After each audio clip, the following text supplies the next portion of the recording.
Hello, Idiots on Parade, the Too Ugly for TV podcast, bonus podcast. Hello, Barrett. Not too ugly for YouTube, though. Yeah, we're filming for the first time. We are actually recording this, doing what all the kids are doing with the teleconferencing. And Yeah.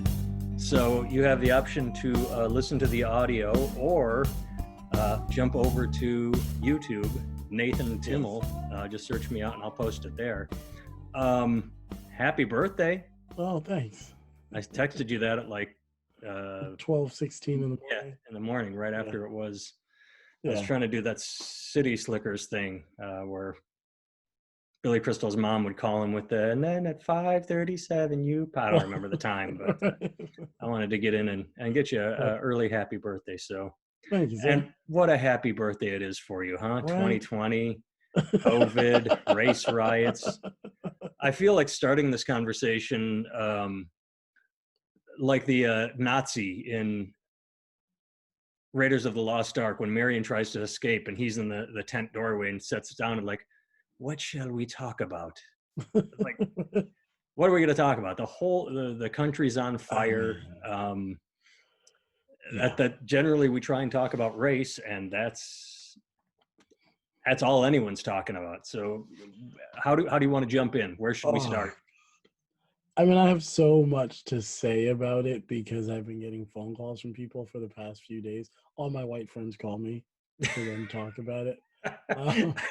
I laugh, but I hate to say this. I did the same thing the morning Trump was elected. I called a bunch of my LGBTQ friends and a couple African American, a couple Latino, just checked in like, hey, sorry. I mean, it's what I felt like. So I laughed, but I did the same goddamn white liberal thing. Like, we cool? You know, if you have to ask, you're not. But it wasn't that. But I don't know. It's what white people do. Man. I know what you mean. I mean, yeah. So, I mean, and just like, you know, things on the news, like everything that's going on, it's just a constant thing. Like, so anyway, I have a lot to say. So you should start because once I start, I won't stop. So you should just. The thing that I don't appreciate is back when you and I were growing up, there was a news cycle and you had 3 stations and Walter Cronkite, and you had news at 5 or 6 and 10 or 11 p.m., depending on your time zone. And you had a newspaper that came out every morning and maybe an afternoon. So something would happen and they would write up a story, write some copy, and then they would vet it. And then, I mean, they tried to get breaking news. It's not like they would sit on it. They wanted to be first, but the paper didn't come out until 5 a.m. So they had all night to write. Maybe they had to get it to press by 3 a.m. But the news, it had to be big. It had to be like JFK or Reagan getting shot big to cut into television program. So today we have 24-hour internet. And so the immediacy leads to inaccuracy. And that's what I don't like, is the fact that something happens and everybody has a rush to be first, but they don't have a rush to be correct. So when it comes to the protests turning into riots and violence, you just get misreporting all over the place. And over the course of the next few days and weeks, the truth will begin to come out. And personally, from what I've been reading, what I think is, or what I believe I've been seeing is 95% of the protests have been peaceful, 97%, 98%. And then you have a small faction of 3% of agitators. And those agitators can be the far radical left. It's a lot of white people. It can be the far right, white nationalists. And then that sets a steamroll effect where a mob mentality, the good people, a lot of them go home. Some of them have tried to intervene. And then the media shows black kids looting. And suddenly people that aren't paying attention are like, oh, there are those blacks rioting again. It's like, that's absolutely not the case. Now, that was day 1. Now we're on day, I don't even know what it's June 2nd. And it is showing that more and more agitation is coming from small factions, like I said, far right, far left, and a lot of white, and that's good. It's just that initial immediacy of, oh, protest, now they're rioting, those blacks again, and just anything. It gets frustrating, the fact that there's no sitting back and digesting information and putting forward truth. That's where I'm sort of at right now. Yeah. I mean, I feel like when you and I talk about this all the time, the the places where we go to make sense out of life, they're no longer trustworthy. Do you know what I mean? Yeah. Because information, there's no conversations. It's just narrative warfare. That's all it is. It's just narrative warfare. So, right, you can have the truth, you can have truthful, you can have the truth, and you can have different variations of it, right? And truthful is essentially, to me, means that I believe what I'm saying, right? Like, if you hear what I'm saying, you can trace it back to a belief that I have in my brain. Whether that's true or not true is not relevant. I believe it's true, right? That's truthful. Most people, I think, are truthful. True is somehow you can trace it back to some independently verifiable thing. So you can be truthful about something that is true or something that is false, right?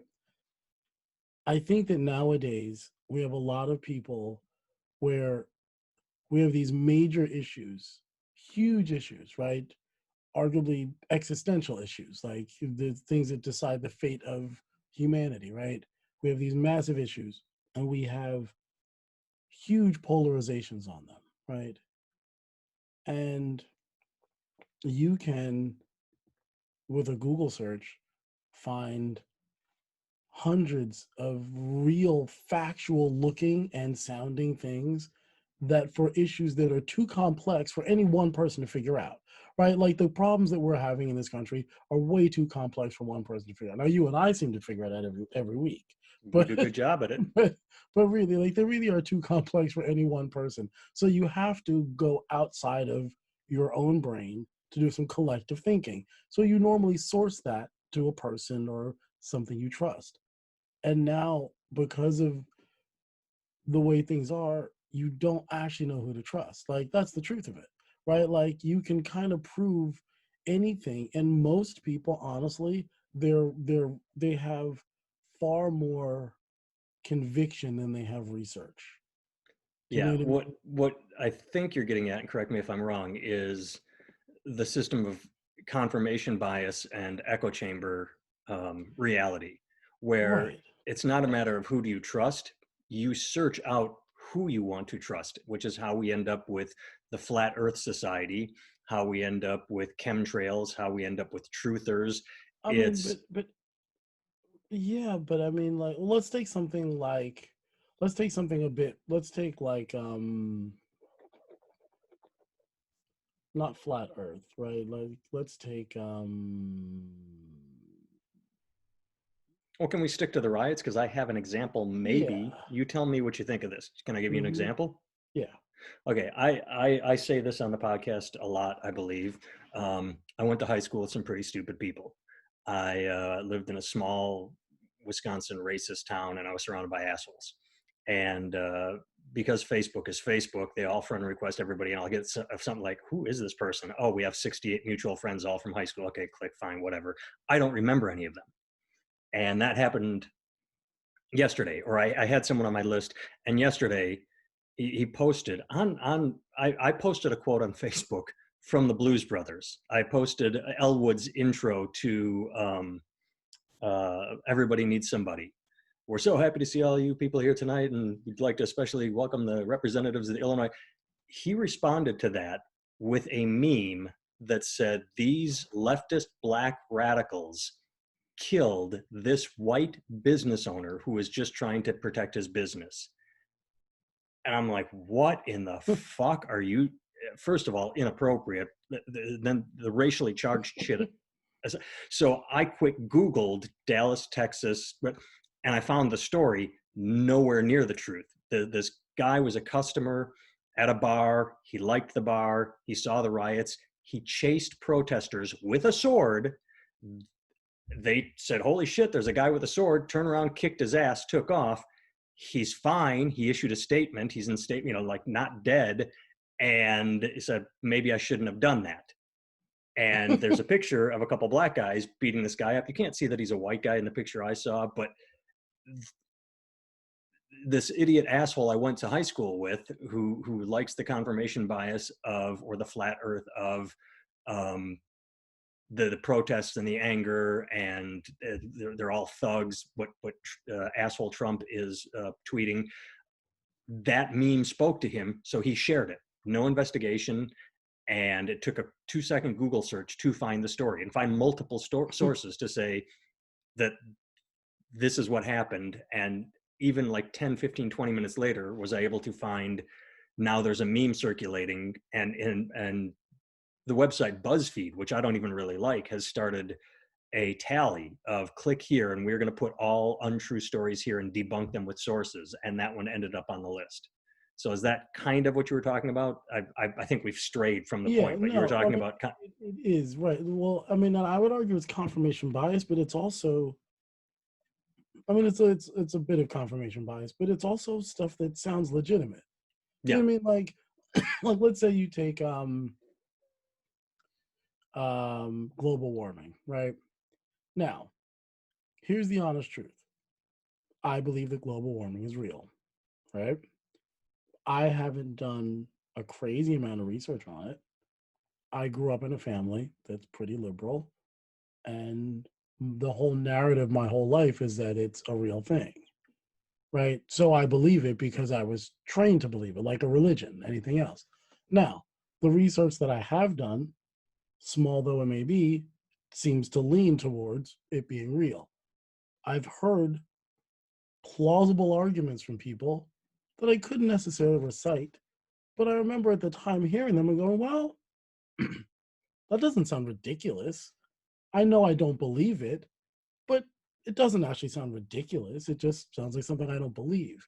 Are you You know, talking about things like the wobble of the axis, or I mean that, cyclical? or the fact that it's cyclical or Yeah. anything. And when I say, listen, that's irrelevant. The thing is that we all understand that we only have one planet to live on. We all understand that something is going on, right? So but the argument of whether or not humans are contributing to it, or are we not? Well, I would say, of course we are. But on a global scale, people could say we're not. And even if we stop, these other people are going to do this and so forth and so on. And I'm like, well, I don't agree with any of it, but I understand how, if I grew up thinking that it was kind of a hoax to begin with, and I found all that information, I would believe it's a hoax. And I wouldn't believe it because I'm stupid. I believe it because there's enough legitimate looking research out there to make me not to make me question it. Do you know what I mean? And that's a real thing, right? Like, You're I talking feel about conditioning now. yes, to a degree, but I Okay. also think that I think it's more than that. I think that most of the information is strategic, right? Like if you all right, let's take here's an example I heard somebody use the other day. Let's take why are there very few phase 3 clinical trials on vitamins, right? Well, because you can't patent a molecule. You can patent a synthetic one. So the money that goes into the research is all for drugs. But when you look at that, you'll go, well, there's no phase 3 clinical trials for vitamins, so they must not actually be efficient. Because if they were, there would be all these clinical trials. People at the bottom who buy vitamins versus drugs versus whatever don't understand that at the top, that decision is made for financial reasons, not because vitamins aren't actually effective, right?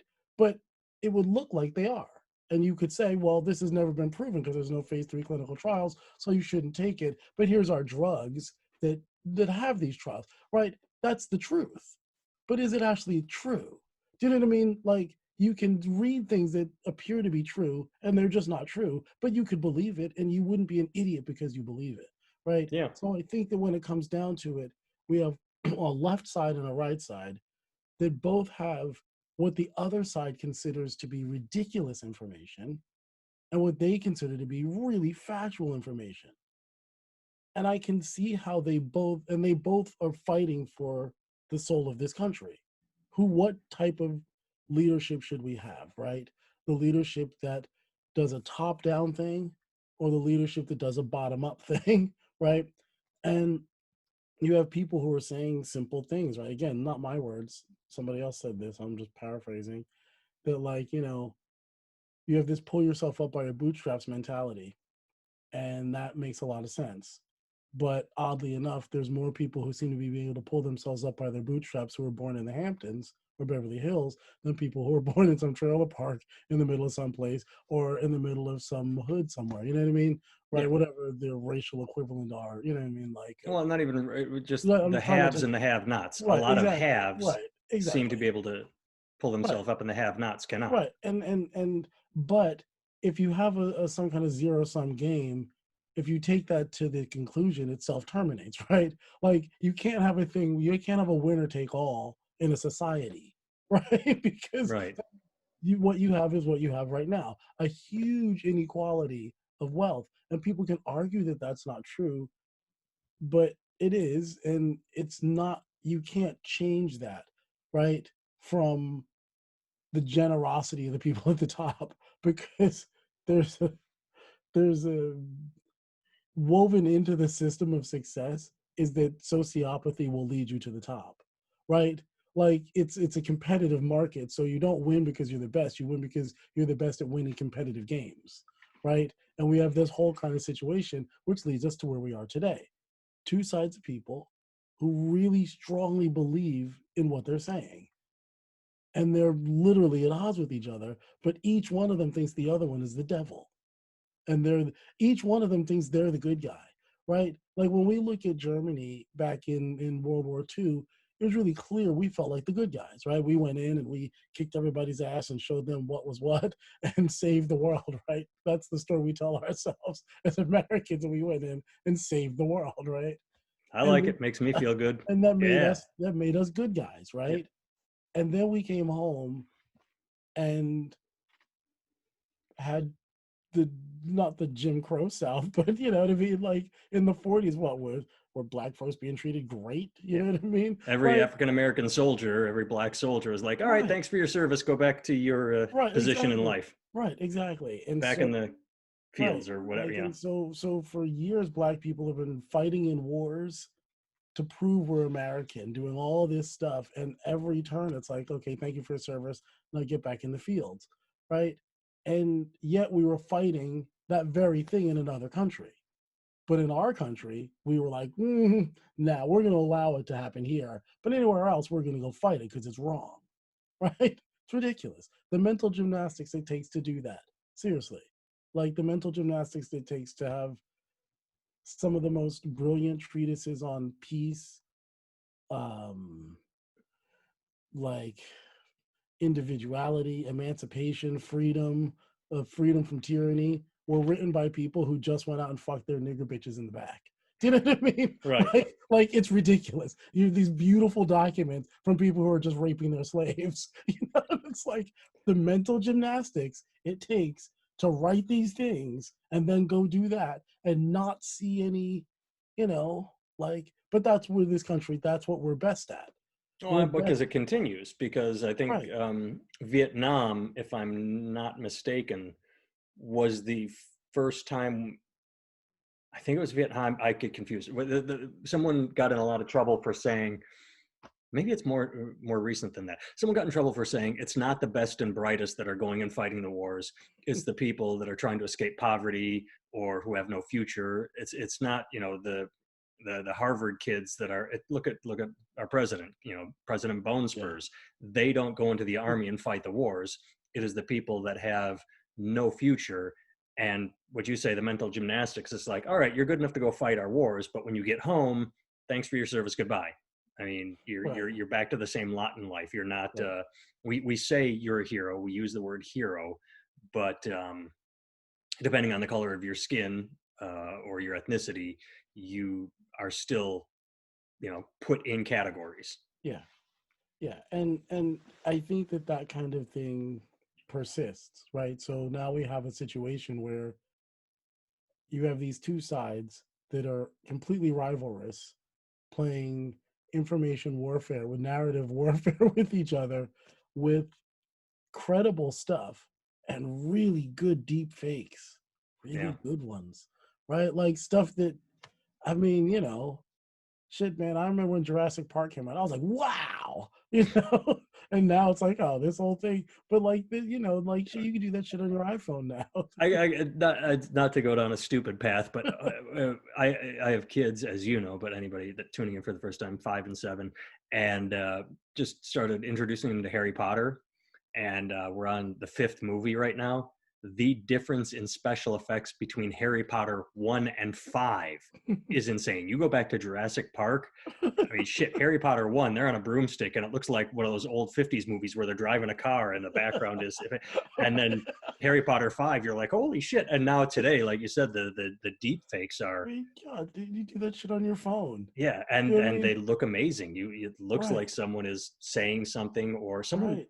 I can't remember the movie. Someone just put Bill Hader's face from Saturday Night Live. They put it into a movie. I can't remember what it was. Like they made him Han Solo, or a Christopher Walken role, but it looked amazing. It looked insanely. Oh no, it was. It's coming to me. It's coming to me. Terminator 2.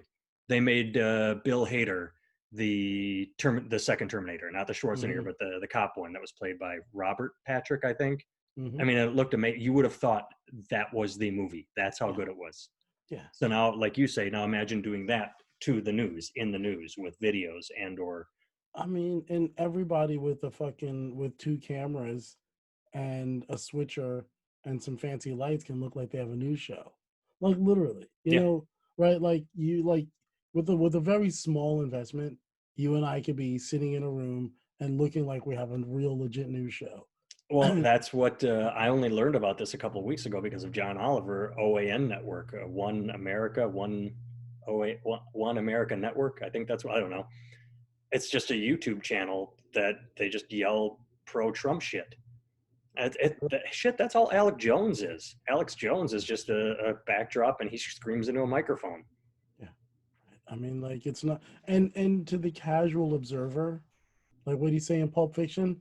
Well, you know, if he just walks by, it's fine. But if any, what he's saying, any pig sticks his greasy snot in here, it Yeah. won't fool him. But at first glance, right? Like if you're just listening to it in the background and it's up on the screen and you're working at your job and it's just on in the background, it looks like news and it sounds like news and it passes for news. And so you believe it. You know what I mean? And again, it doesn't. This is the thing, right? Like people are really, people seem to be really angry and upset, and I'm like, I am too. But we really do need to understand that they really do believe what they're saying is accurate. I need to interrupt You you and know? look at my watch for a second because I said we only had so much time on my recorder.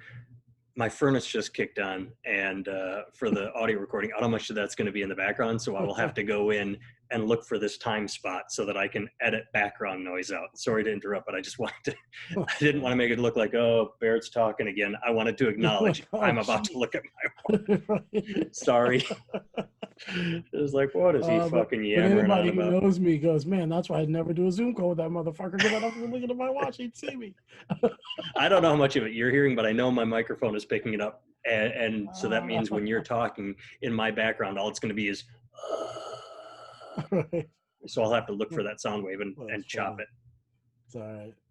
I mean, But well, no, you I first. listened to a series of podcasts that I would recommend. It's called Rabbit Hole, Mm-hmm. and there are 7 episodes. 1 through 5 are great. Seven's great. Six is not great. It's just an interview with PewDiePie, that YouTube guy, PewDiePie. I don't know, PewDiePie. And so, you familiar with QAnon? Not at all. Mm-hmm. Oh, it's exciting stuff. It's take all the batshit things Alex Jones says Mm-hmm. and put that in a funnel and go deeper and more crazy. And so they examine the people. I'm not even going to begin to go into it. It's just too much. Do you know the guy that went to shoot up the pizza parlor in DC because he thought Hillary Clinton was running a pedophile ring in the basement of the pizza parlor, even though I there was know no of it. basement? Yeah, I don't know any real fine details, but yes. Okay, so that guy came about because of QAnon. It's that Trump is the chosen one. He's going to save the country from everything: liberalism, Hollywood, the Jews, everything. Trump is the savior. And what this podcast discovered is what you just said. They found people that put on YouTube videos 8, 10, 12 hours a day. Some people put it on and sleep, and the algorithm would just kick out crazier and crazier shit. Oh, you watch this video, play next this one. Mm-hmm. You know, like if you like puppy videos, you'll get more puppy videos. And this one was, oh, I clicked on something crazy. And so that's why it's called rabbit hole. They go down the rabbit hole. And at the end of it, a guy takes a gun into a pizza parlor because Hillary Clinton's running a pedophile ring with Steven Spielberg and Barack Obama and Tom Hanks. Tom Hanks got listed as being a pedophile. It's like, that's how crazy. But you put this shit on and you speak authoritative with some authority, and some people will believe you. People look for things to believe, and you listen to it for long enough, and you will be convinced. I'll take it. Let's go down the rabbit hole on this for a second. Speaking of rabbit holes. All right. So let's take this back to education, right? Or newspapers. Remember when you were kids and the newspaper was actually a thing? When you were referencing this newspaper thing that you speak of right next to your abacus and your sundial? That's where we lost anyone that's a millennial. Who the fuck are these old fucks? Fuck these two. But, right, they wrote that at what? An 8th grade level? Right? Wasn't that what it was? Yeah. When we were kids, like the newspaper was an 8th grade level, right? When you're done, I got something to say, unless you're going to say it first. But now I think it's down to a 5th grade level, right? That's where I think they write it. And since they put it at what? I should turn this into a joke. Maybe I wanted to at one time, but I didn't. I didn't say that to anyone up front, maybe because we assume people are watching now so they can see that usually say up front to anyone new that you are a Black African American person of color and I'm a cracker ass hungry. You're a musician and I'm a comedian, so when I should have put that up front. But you have instruments in the background, so people would assume we're just two musicians. That's true. We got nice bass, nice. I love that fretless, man. I forget about that bass. That's nice. The one you gave me right there. Yeah. I like that one too. That was one of my favorites, man. It's so beautiful. And playing that one has made me better on the fretless, if you can believe it. Like when I pick up the fretless, I'm like, holy shit, I can find the notes now. Like it's weird. That's funny. So I wanted to make a joke about this and forgot until you just said, and this is years ago. Back to my kids, we bought my kid a car seat, obviously, because that's what you do, because you don't want them to be hurt in a car accident.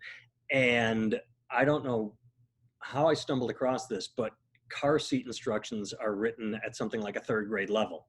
And that sent me looking at what other things are written at. You're talking about newspapers used to be an 8th grade level, now they're at a 5th. They are dumbing things down so that it's easier to understand. And the joke I wanted to make is, if you can only read instructions at a 3rd grade level, maybe you shouldn't be having kids. Maybe you're too fucking stupid to be a parent. Read the condom package because that's written at an 8th grade level. Yeah, exactly. Pick up the condom like, tear, oh, yeah, fuck it, and then there's something. But I forgot to make that into a joke. But and so they did studies, and I'm going to make these numbers up so nobody hold me to them. Say Hillary Clinton spoke at a 9th grade level, Barack Obama at an 11th grade level, Donald Trump speaks at a 3rd grade level or something like that. I mean, he uses short, punchy, lock her up, drain the swamp, build the wall. He's short, he's punchy, and this is insulting but true, dumb people respond to that. It's easy, it's simple, they catch it, they believe it, they buy it. But let's not even call them dumb. Let's just say they're you can be the better person. I will call them stupid people, right? But here's the thing. You're a very generous, kind person. I'm an asshole. I mean, but as we stated earlier, and again, not that we're right. Again, like, we're not the 2 smartest people in the world. We're probably not even the 2 smartest people on the Zoom call. No. Right? So, whatever NSA agent is listening to us is probably smarter than us. Twice as smart and forgotten more than we know. Which I don't understand why they monitor our shit, because we're just going to broadcast it. It's going to be out there. Like, are you trying to get to us first? Is that how good of a fan you are? Because you just listen up. Maybe that's actually the reason. Maybe that's why there are people fighting against it, because they're gonna lose all their jobs once Facebook and Instagram and Zoom right become real. What the fuck do you need the NSA for? Because we're all just gonna volunteer our information. We're gonna put a Pretty have a much. camera on in my house 24 hours a day. Oh, I saw someone respond. I don't know if you heard this rumor, but the whole idea that this COVID-19 vaccination is going to contain a microchip that Nice. that tracks us as people. And someone wrote, it was just a great comment, like someone wrote, "I will not be microchipped," and the person wrote, "Yeah, she typed on a device she carries in her pocket 24 hours a day. You know, like the phone that tracks you every fucking where, Exactly. all the apps that But track you." what were we talking? I I forget don't what know. we We've were gotten talking about. sidetracked. No, we're talking about something about how we're not. That's what. Education. You said I called them stupid for Oh, reading levels, what people okay. understand, and what Right, level right, right, newspapers right. are written at, if they're written at Well, all. right. Okay. Here's the thing, right? Again, you and I aren't the smartest people even in this conversation at the No. moment. And here's what I think. I think that the things cannot be distilled down to a really they can't be oversimplified because they're actually complex, right? Like Katie's really good at this, right? I'll write something. We'll have a Interrupting here. conversation. Yes. Katie Henry Band, Antar Barrett is the musical director. Yeah. So when you just throw that out there, people are like, Katie, what's Katie? Where'd she come All from? right. Right. She's a singer songwriter, and you are Yeah, the and bass player. she's a great songwriter. And Yeah, one of the things we'll have a conversation, and I'll say something that is really complex and involved, and she'll distill it down to one sentence. Now, she'll say it, and I'll be like, "Oh, that's really funny," because yeah, you can distill it down to one sentence, and that's right the mark of a good songwriter, right? They can take a complex thing and make it just a one sentence, right? they're But poets. She's a poet. right, She's translating right. words into melodies. Exactly. Right. But what it requires is that you take that thought and you extrapolate the rest, right? There's a very famous story among writers. I was listening to this thing on the art of storytelling, and the woman said that somebody said to Hemingway, "Can you tell a story in 6 words?" And he said, "Yes." He said, "Here's your story: baby shoes, or no, for sale, baby shoes, never worn." Yeah, Right? Now, that just takes your mind does the rest of the work. I think the problem with what we have today is that we have these things and our minds stop doing the work because if you really only need things up to a third grade level and that's what you read and nobody reads anymore, but if you're used to getting your news in 30-second sound bites and clickbait stuff and then everything is at between the third and the fifth grade level, then you don't actually think. Like it trains the people not to think. Like legitimately they're trained to be dumb. I don't mean yeah. that to be insulting, No, but I it's hear just that. like if you keep dumb, like right, the mind is a muscle, right? And if you have any kind of muscle, any kind of thing, it generally gets stronger from using it to do complex things, right? You will not complex, but hard, right? You want to get stronger, lift heavier shit, right? But if you want to get smarter, you can train yourself to be smarter by just reading more and more complex stuff over and over and over and over and over again and keep bumping it up. But if everything keeps going down, the exact opposite happens. Your mind literally atrophies. And that's what I see. I see a world with no critical thinking. And not that I'm like king critical thinker, but and not even that like I mean I happen to be on the left and I think that, I'm a big fan of a kind of, social capitalism. You know what I mean? Like I believe in entrepreneurial stuff and I believe that people should be able to start businesses and make a living and do stuff. And I believe that people should work hard and do that stuff. But I also believe that if you have a situation where Walmart can just outbuy, outspend, out advertise, out everything, every one of its small competitors, this stuff can never come to existence. I can give you a concrete example because I just heard it. Couldn't tell you where. I was. Oh, maybe it was the same podcast rep. Doesn't matter. Amazon. No, it was Real Time with Bill Maher. Real Time with Bill Maher. Do you remember diapers.com? Yes. Diapers.com doesn't exist anymore because what Amazon did was lowered their price on diapers to be low cost. It is estimated they lost $100 million, but they wanted to make sure everyone was buying diapers from them, and diapers.com couldn't match their prices. So people bought from Amazon, and then diapers.com went away, and then Amazon just raised their prices again. Is what you just Right. said. Right. The Right. idea that Like, Walmart does it, but Amazon absolutely does right. it. And if you live in a world, like, here's the problem, right? Everything we do is rivalrous, right? Right. You have two drug companies that are both trying to get cancer cures. One has a breakthrough.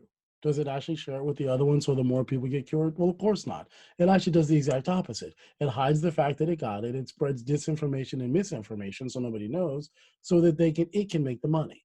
But wouldn't it make more sense if you actually cared about the people, if everybody got together and all the smartest people in all those companies got together and made the drugs? And you know what I mean? But that Yeah, would be ridiculous, right? which is why the time we are living in is so interesting, Right. because that is what many scientists and doctors and health, they're all saying, that Right. with coronavirus and COVID, hey, we're tag teaming this. You work on this, work on this. And the scary thing will be is if governments get involved, because everything I'm reading is that there are a lot of scientists and researchers that just want the cure and are saying, we are going to share this. This will be a global thing.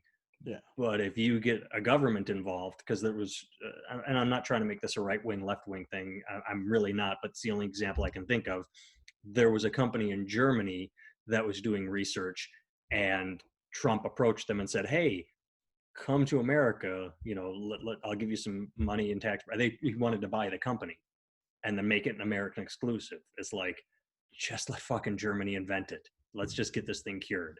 Right. So Yeah, right. yeah, But I mean, politicians are and scary. but I mean, I heard somebody use an example where he said, take two government agencies that are both fighting for budget, right? They work together theoretically, but don't Oh, share information with each other because they're both fighting for budget. And then you that's go how 9/11 happened. exactly right. They Then don't you talk to one go, another, but and you don't even need to take two agencies fighting for money. Anybody that's ever worked in a government situation knows, and this will never make sense to me. I live in the Midwest. We both live in the North. So if we have any Southern listeners and or desert climate listeners, when you live in an area where it snows, you have snow plows that go out and push that shit aside. And at the end of the year, they're given a budget. And at the end of the year, if they haven't spent that budget, they find a way to get rid of the money so they can ask for that same amount next year. It's just wasteful. You would think that they would say, oh, well, we only used $4 of the $5 million we were given. So here's $1 million back in the kitty. And then next year, oh, maybe we'll need 6 million. And but no, if you get 5 million in November, you have to spend all 5 million by April, or next year you only get 3 million. And what if you run out? It's the most bizarre. right, And that's just snowball. Like any branch of government will tell you, when it comes to budget time, they're saying, even shit, fans of The Office, they came down to buying new chairs or a copier because it was budget time and they had to get rid of the money or give David Scott a bonus. It for some reason you have to spend, and that's not even government. God, that's private industry. It's just absurd to me, the idea that you I have to mean, spend the money instead of reinvesting it or holding on to it because you yeah, won't get it next year. yeah. Because it's all a competition for who can hold on to the most amount of dollars. And if you live in a place, right? Like, let's say you live in a place where, well, let's take another business. Let's say you work for the FBI, right?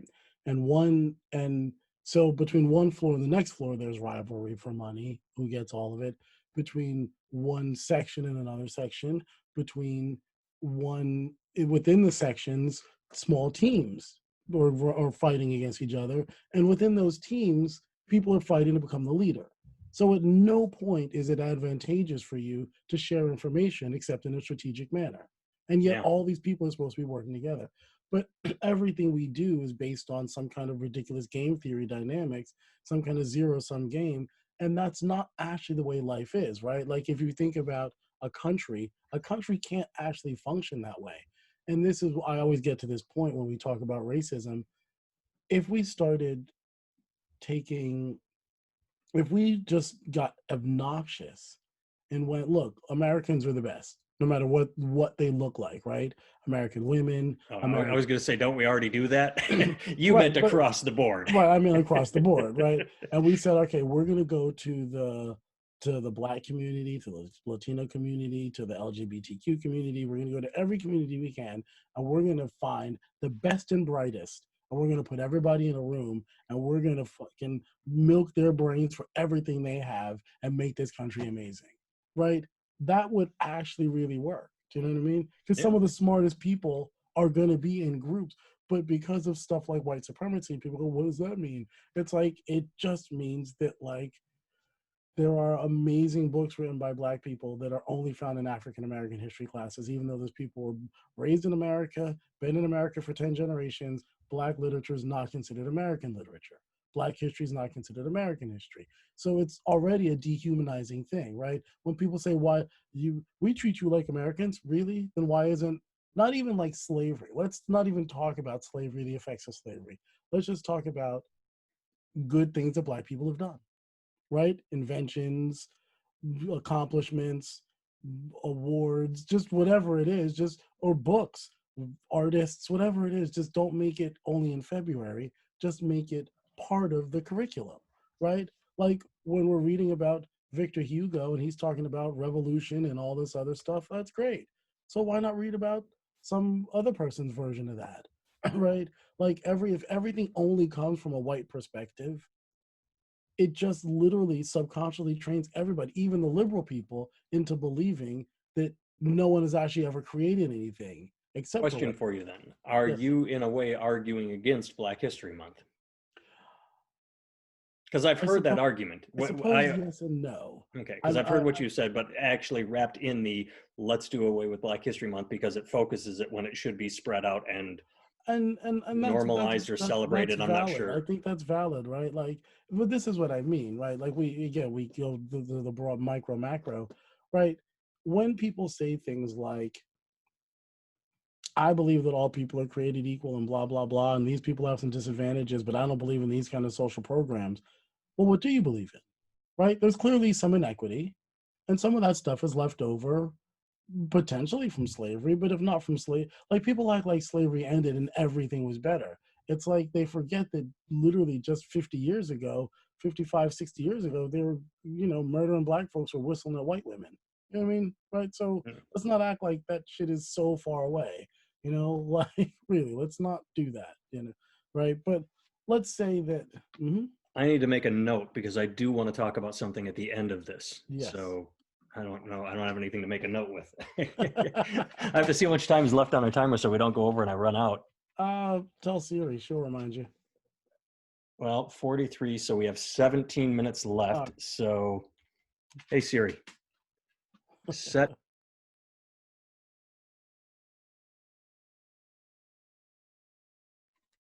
All right, so we're old as fuck. No clue what just happened. We were talking, and then the next second, neither one of us could hear one another. And then Zoom told me that there was something wrong with my microphone. And all I did was reboot it, and it worked. So who knows what happened. But that was about 10, 15 minutes of delay. And I had just made note of something like, "Ooh, I want to say something when you're done talking." And so all our momentum's hopefully not for the listeners, but I have like 12 minutes left on my recorder, and then the memory chip will be full. So, do you remember where you were? No, I have no fucking clue.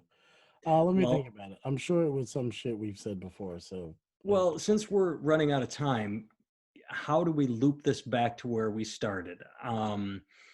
Because mostly what we've been talking about is I said the thing I don't like about reporting is the desire to be first, the immediacy, and then we traveled through the dumbing down of yeah, information writing and then the lack of training your mind to think. And is that where we left off? yeah, Here we right. are talking about Right. training your mind to think, and neither of us Yeah, can remember where we were yes. 10 minutes ago. It's all the drugs we did in the '60s. Um, Yes.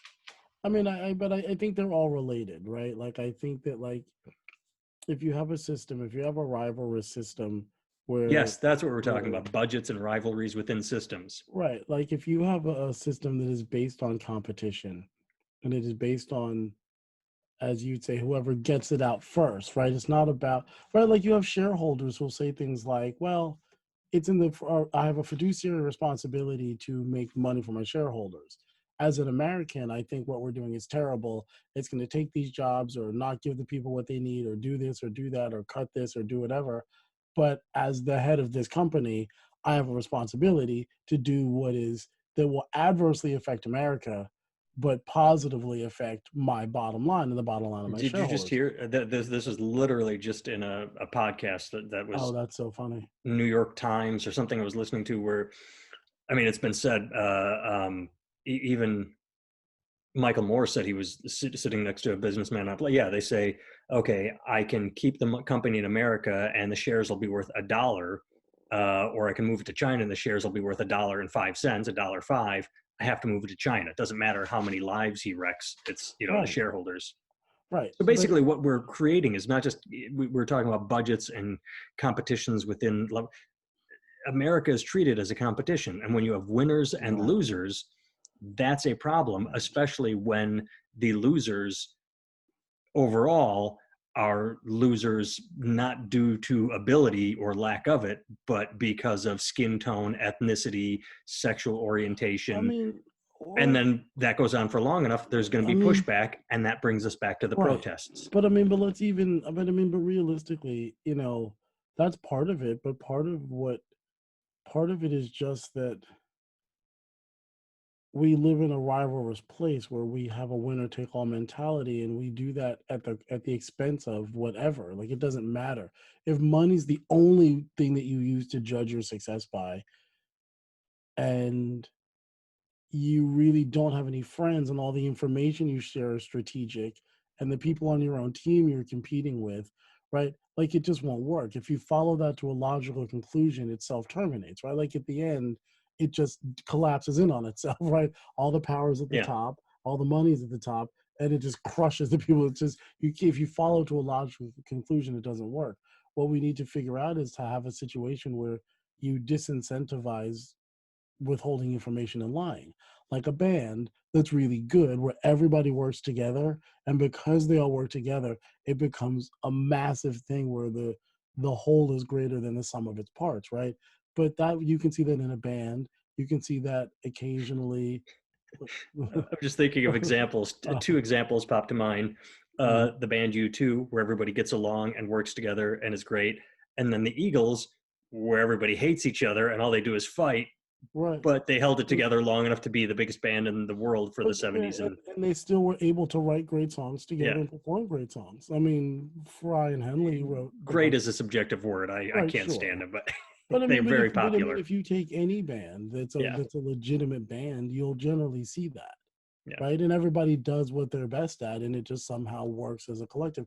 And there's a lot of obviously other stuff that goes on, but it's just, if we could create a situation where your people are incentivized to be open and to share information and to work together, we could all become, the nation could actually become something reasonable. It's very difficult because that is woven into us as a scarcity dynamic and a survival of the fittest mentality, even though none of those things are true because we recycle our resources these days. And you know what I mean, and we don't have to, and we don't have to fight each other like that. We can actually all work together. But I think it would take something ridiculous like an alien attack, right? Like when 9/11 happened, I walk around New York and I didn't feel like a nigger. Not that I don't feel like a nigger generally anyway, right? But because it's like a mental thing more than, Right. right, like, but You didn't feel like you were being treated as one. right. I didn't feel like, right. I walked in and guys, people who would normally, when I see them, would like not pay me any mind. Hey, brother, how you doing today? Like, people didn't matter. Like Ethnic, this whole thing started. All your right, white friends calling you and checking in. right, exactly. Like all like, but everybody was like everybody was nice. Yeah. Like because we had a common enemy. These Al Qaeda people, these terrorists Well, were our and enemy, that's and kind that of created brotherhood, where everything family, started with you know? coronavirus, but then that Right. became politicized. And actually, it is Quickly kind of like, vanished. what's that? But yeah, it quickly vanished. Well, it's kind of like it did with 9/11 too. Everybody says, I want to be like it was on 9/12, where everybody loved one another. And then what you forget is by 2002, we were all just yelling at one, like, we need to go to war. No war. We were fighting again over everything. Right. But I think it's because we have the dynamics between us, are we grew up in a world in which everything is competition. Yeah. So I don't think we actually even understand how to do it, which is when we come to right and left. I get to this point all the time because I think racism is horrible. I think white supremacy is ridiculous. I, at a certain level, I understand that for 400 years, white people have done that mental gymnastics thing where they've made themselves out to be the most righteous, most fair in business and war, the kindest, really like who we think we were from World War II, these people who Yeah. saved the world. We've created this illusion that that's who we are, while also doing the most despicable things to people who we think of as lesser than us, right? And that lie is now coming, it's it's starting to unravel, right? But if you think about yourself as a person, think about what happens when things get too close to your comfort zone. Like like when things that you're not ready to admit about yourself show up, what happens? Right? All your self-defense mechanisms go off and you start a fight with the person who told you about it. You yell and scream at them, say something completely ridiculous and hurtful to make sure they don't go near that thing ever again, right? That's what we do, right? That's kind of what we're doing as a nation, right? Like that we're being exposed for who we are, and we're having a huge fight between who we think we are and who we actually are. We're trying to maintain this illusion about who we are and not accept who it is we actually are. And I think that is causing for everybody, right? Like certain people are waking up to who they are. Like, wow, we're not these oppressed people who need to be subjugated. We're going to take our power back, right? And then other people are going, hey, we're not the end all be all of everything. Wait, I don't like that, right? And those Yeah. two awakenings are not going well, right? They're not going well for both sides. You Well, know it's what I mean? funny because you reminded me in saying that of something I said and wrote. I'm a blogger. I got so much to say. I'm a little keyboard warrior. I type my thoughts out. Look at me. Um, Before he was elected president, I said that the Trump candidacy was good for America. Not because I thought he'd be a good person, good leader, or any of that, but because it allowed us to look into the mirror and see who we really are. That he Yeah. was exposing the worst in us by catering to the racism and the America first, not in the way you described it earlier, which is the collective America. Um, and that it would be a good thing for anybody that said, hey, we elected a black president, racism's over. That the Trump presidency was, or the Trump candidacy was exposing the dark underbelly that we'd been ignoring or saying we'd left behind. And running out of time on the thing. And you're right, yeah. So I thought the examination might be a good thing. And you are right, we are there. It's all coming to a head, and where we go from here will be very interesting, and that's something you and I can discuss next week, I guess, since Yeah, my let's do it. memory card is full. Yes. Well, I'm glad we got a chance to do this. This is fun. Yeah, and I think it's interesting that because Yeah. we never look at each other when we do this. We're just sitting I and know. on the couch and Now I staring at the can't make ceiling. And faces when you say dumb shit. I can't call it. I can't you do can. That's the whole fun of this, is calling me out on the bullshit I like to say. that. Be interesting how much this wicker chair noise makes it onto the thing. All right. Well, AntarGoodwin.com to check Yeah, out his music, yeah, and KatieHenryMusic.com to check out, absolutely. Yeah, Antar Goodwin on all the socials. Katie Henry Music on all the socials. and then NathanTimmel.com for the Yeah. comedy and the stupidity. Yes. And yeah, that Yeah. is it. Good shit. Tune in. Yeah, Thanks for it's listening. on parade and all that good shit. And thanks for watching if you watched. So we'll see how this Yeah. goes. We will put videos out for a while and see if it does anything. Yeah, I look forward to it. All All right. right. All right. See you.